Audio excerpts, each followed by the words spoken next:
I am Elisabetta, and I live in Houston, Texas since 1999. And I am a translator. Translator is someone who transports written text in one language to another language. But it's not so simple. I actually made my degree thesis about translation and what it is a translation. I translate from English into Italian because that is my language. And to translate, you need to know very well the language you are writing into, because you need to know all the nuances of the language.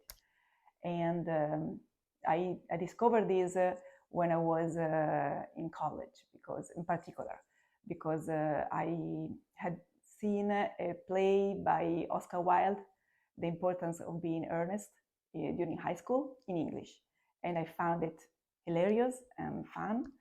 And then I went again during college to see it, but in Italian this time.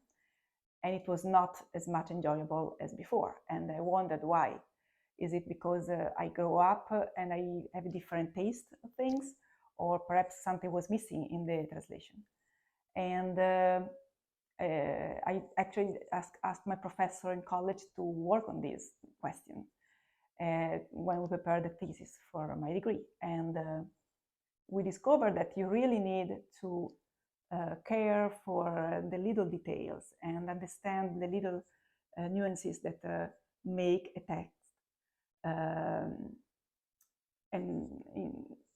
So I was really fascinated by this work that you need to do to allow somebody who doesn't know a language to enjoy a work of art in the other language. So I always had this idea of being a translator in my mind, but soon after I graduated from college, I got married and came to Houston, where I could not work. My visa allowed me to live here, but not to work. So I decided to volunteer at the local Italian-American Chamber of Commerce, that at the time was very small, just one employed person and a few of us volunteering. And I decided to take care of the translation part. So I worked for free, helping people to have their documents translated for different reasons. And again, I found it very, very nice. Then I stopped doing this job because kids came up, and I decided to dedicate my life to the family until 2008. In 2008, we got a green card, and I had the chance to start working. I immediately found a job with a translation company that dealt with oil and gas documentation. It was not a very interesting field for me, but it was a beautiful occasion to learn how to do the job of translating. How to deal with clients, with deadlines. I worked with them for 2 years and a half. And then I got pregnant, and I decided to move my work from the office to home and become a self-employed translator, which allowed me to dedicate my time to my baby and my other kids, the family, but also to go on with this passion that I had. I started working in two different fields. One is the one that I like the most, which is the literature, translating novels or books that have a meaning to me and that I desire for the Italian public to have a chance to read and to enjoy. And this job is very, very interesting, very, very hard, again, because of what I was saying before, because you don't just have to transcribe a text into another language, but you need to study it and understand how to make it clear and to bring the same meaning, the same fascination that there is in the original language. So I decided to move my work at home because I had this baby, because I was going to have the baby, and it was a difficult. I mean, it was challenging because I needed to work around my babies and my other children's needs. So I would work a lot in the evening and nights or early in the morning, and sometimes when the baby was napping during the afternoon. And then when the kids were growing up, I would bring them to school, come back home, and I still do that, and work while nobody is at home. And then at one point I have to stop and go do grocery shopping, come back, cook. I mean, I need to do the life of the mother and wife, but also I need to fill in the gaps with my work, and the work is growing, and I have more and more time to dedicate to it. So on one side it's hard, but on the other side is also fulfilling.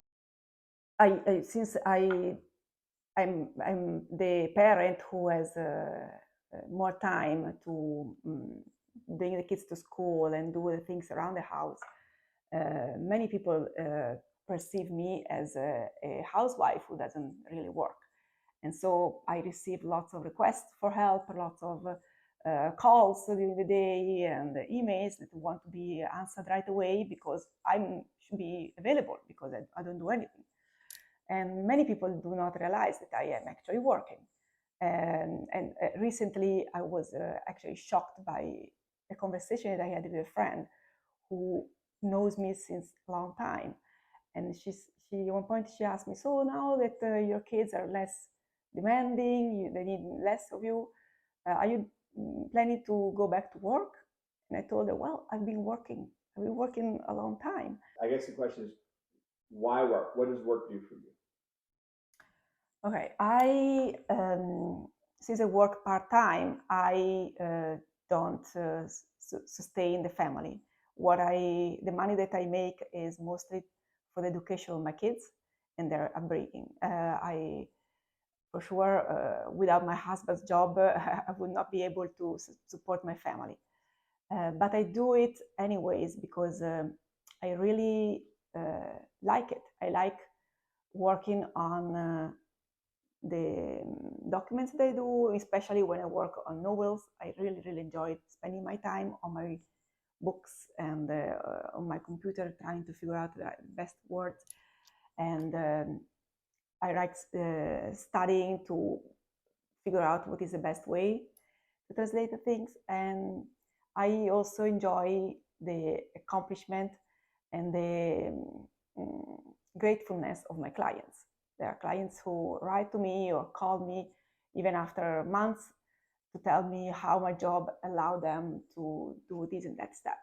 Or some people call me, to friends in Italy call me to say, oh, I read that book, it was fantastic, I really enjoyed it. It really gives me a lot of joy. For the other people that can enjoy, can make a can use what I worked on, but also for myself because I feel more accomplished, and I feel that I use my time in a more with the meaning. I don't know. Beautiful, beautiful. And do any of your friends, are they shocked, like your friends from college, are they shocked when they pick up a book and they see your name Yes. on the front? Yeah, yes, it happened that a friend sent me a picture of the front of the book where it said translator Elisabetta Zaffaroni, and she said, "Is it you? I only know you with this name, but I cannot believe it. I didn't know you were a translator. It's fantastic." And yes, in that occasion was really amazing. But yes, at one point I posted on Facebook that the second book was going to be published, and some people wrote back saying, "I didn't know even you translated the first book, which is the one." And they went to buy it, and they wrote me sometimes later telling me, I liked it. You need to go on." So it's very beautiful to. Now, the last question: how has your faith influenced the way that you look at your work, or has it? For sure,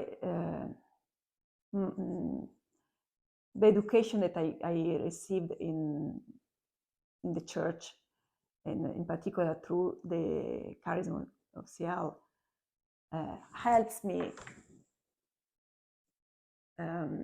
appreciate the work that I do, and not get frustrated if I don't accomplish what I have in my mind, but because I know that it doesn't depend on me. Yes, I can make a lot of effort, but in the end, it's not in my hands. And it's not in my hands if I have a certain number of clients or not, or if I do the job that I like, or something that is more boring. And so, luckily, I know I'm helped to live my work, because I know that in the end, that is not what makes me who I am. You understand? It is not the. That is actually, luckily, that is not what makes me. That defines me.